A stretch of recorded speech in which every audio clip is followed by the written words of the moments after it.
Saudi अरब का सबसे बड़ा डर जिसने सऊदी की नींद उड़ा दी, और उसी डर में अमेरिका को अपने सुपर कैरियर यानी जॉर्ज H.W. बुश जैसे महाशक्तिशाली विमान वाहक पोत को अपना रास्ता बदलना पड़ा। तो जरा सोचिए, जब सऊदी अरब और अमेरिका भी इतने बड़े खतरे को महसूस कर रहे हैं, तो अब यही खतरा सीधे भारत के दरवाजे पर भी खड़ा होगा।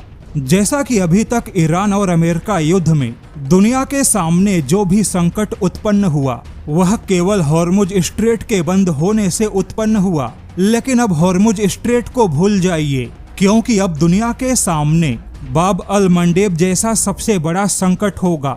और शायद आपको अंदाजा भी नहीं कि बाब अल मंडेब संकट इतना बड़ा है कि अगर यह संकट उत्पन्न हुआ तो फिर भारत को सऊदी अरब का तेल और गैस दोनों ही छोड़ना होगा, क्योंकि खुद सऊदी अरब के पास भी अपने तेल और गैस को दुनिया तक पहुंचाने का कोई रास्ता नहीं बचेगा। हालांकि सऊदी के डर और संकट को समझना बहुत ही आसान है। जैसा कि सऊदी के पास में अपने तेल और गैस को दुनिया तक पहुंचाने के मुख्य दो ही रास्ते हैं।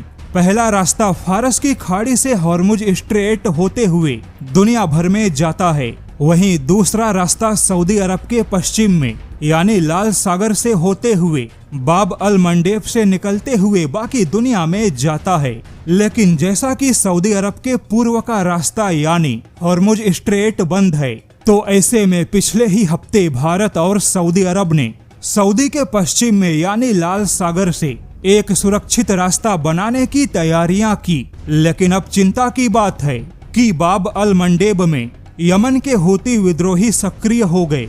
और आपको बता दे, बाब अल मंडेब को लाल सागर का एंट्री एग्जिट गेट माना जाता है और यह केवल 29 किलोमीटर ही चौड़ा है।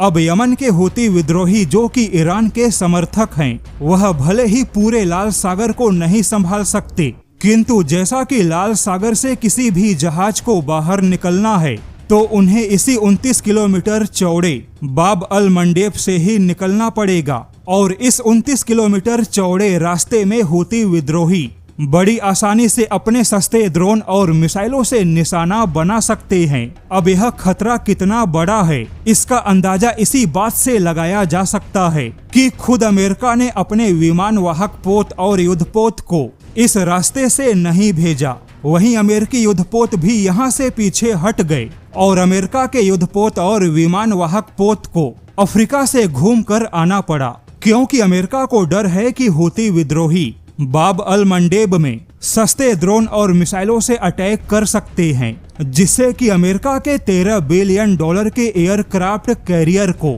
बहुत बड़ा नुकसान हो सकता है। हालांकि अब अमेरिका के सामने इस युद्ध में एक बड़ी चुनौती अपने हाई वैल्यू और महंगे सैन्य परिसंपत्तियों को बचाना है, यानी अरबों डॉलर के बड़े बड़े हाथी जैसे हथियारों को छोटे छोटे मधुमक्खियों जैसे ड्रोन हथियारों से खतरा है। और अब यही खतरा भारत के सामने भी है, क्योंकि भारत भी लाल सागर के रास्ते को लेकर काफी चिंतित है।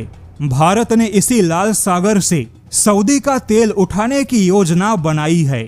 लेकिन अगर यमन के हूती विद्रोहियों ने बाब अल मंडेब के रास्ते को कंट्रोल किया तो फिर सऊदी के पास ऐसा कोई रास्ता नहीं बचेगा जिससे कि वह भारत या किसी भी देश को तेल की सप्लाई कर सके। यानी हॉर्मुज स्ट्रेट के बाद अब दुनिया के सामने बाब अल मंडेब का संकट खड़ा हो गया।